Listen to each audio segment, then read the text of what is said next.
Welcome to Triumph IAS. It's a daily mains practice question and answer series. This program is exclusively designed for UPSC CSE aspirants. In this video discussion, we will discuss UPSC CSE mains previous 25-year questions. Question number 1. What problems were germane to the decolonization process of Malay Peninsula? Let's start with the introduction of the answer. The decolonization process of erstwhile British colonies and transfer of power to the indigenous people began after the Second World War. The main body of the answer should be number 1. The peninsula comprises the far southeastern Myanmar, Burma, the southwestern Thailand, Malaysia and Singapore. Number 2. While the British Malaya, Malaysia and Singapore achieved independence in the late 1950s as the process of building the nation-state of Malaysia and Singapore continued till mid-1960s. The decolonization of the Malay Peninsula was marked with many challenges. Number 1. The invention of synthetic rubber destroyed the runner plantation industry and jobs attached with it. The resultant unemployment became a breeding ground for communist insurgency and political unrest. Number 2. Most of the Malaysia's highways and other critical infrastructure were greatly damaged by Second World War that had to be rebuilt. Number 3. Chinese population was ahead of the Indian and Malay population in terms of education and economic opportunities, therefore they opposed the special treatment given to the Malay population. Number 4.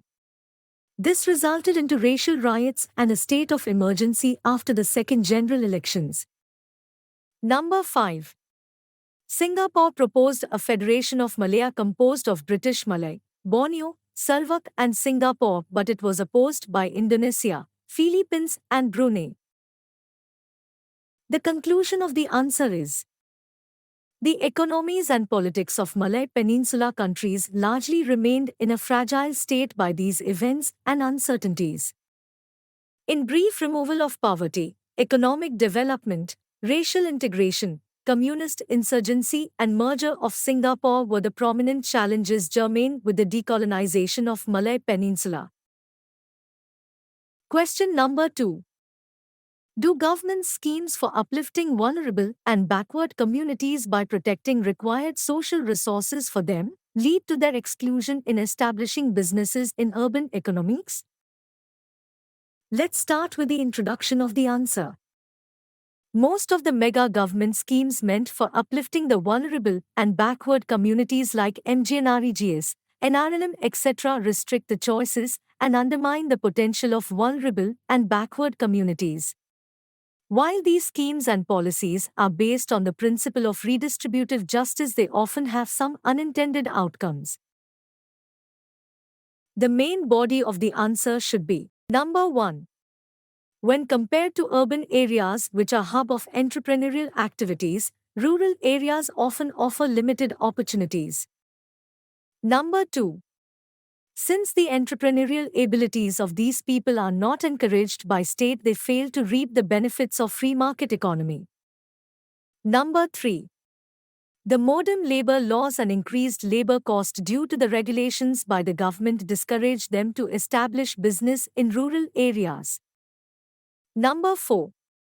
Increased competition as an outcome of welfare state policies like huge subsidies facilitates the growth of vulnerable section at the cost of the development of the entire private sector. Number 5. Allocation of natural resources like forest lands, lakes, etc. for the development of vulnerable sections discourages and deprives the private sector. Number 6. However, schemes like MGNREGA serves the larger objective of food and livelihood security and long-term sustainable development through ecological regeneration. Number 7. They also encourage transfer of local solutions and best practices through the knowledge network. Governmental schemes that provide for scholarships and reservations in the education sector aim to promote education among the underprivileged sections of society. Number 8. Similarly, the SHGs have led to increased financial freedom of women, access to credit facility and financial mobility due to participation in the SHG. The conclusion of the answer is: nevertheless, in the long term, protecting required social resources for uplifting vulnerable and backward communities do not necessarily lead to their exclusion in establishing business in the urban economies, as the welfare state policies of the state works for the development of overall economy. Question number 3. Comment on the challenges for inclusive growth which include careless and useless manpower in the Indian context. Suggest measures to be taken for facing these challenges. Let's start with the introduction of the answer. Inclusive growth in India requires a bottom-up rather than a top-down approach. The major challenges in achieving inclusive growth in India can be summed up as disparity, demography, and development. Disparity between the rich and poor, between the urban and rural, and between the educated and uneducated is a big hurdle in achieving inclusive growth. The main body of the answer should be: number 1.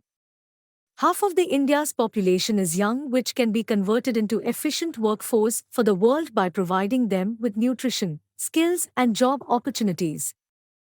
Number 2. The main challenge for inclusive growth is to generate opportunities through which the standard of living will automatically increase. In India, employability of labor force is too low in comparison to developed countries that restrict the use of manpower. Number 3. Only 2% labor force has certified skill in India in comparison to 70% in Britain and 96% in South Korea. It is one of the main reasons of the presence of useless manpower in India. Number 4. There is huge mismatch between the required skills and acquired skills of the mainstream workforce. Number 5. Inclusive access is still a distant dream for the policy makers in India. Number 6. Growth must also guarantee the safety of people by reducing corruption, providing quality health services, providing insurance to people. Number 7. Therefore, job opportunity, skill training, social security are core elements for inclusive growth and should form the core of policy making.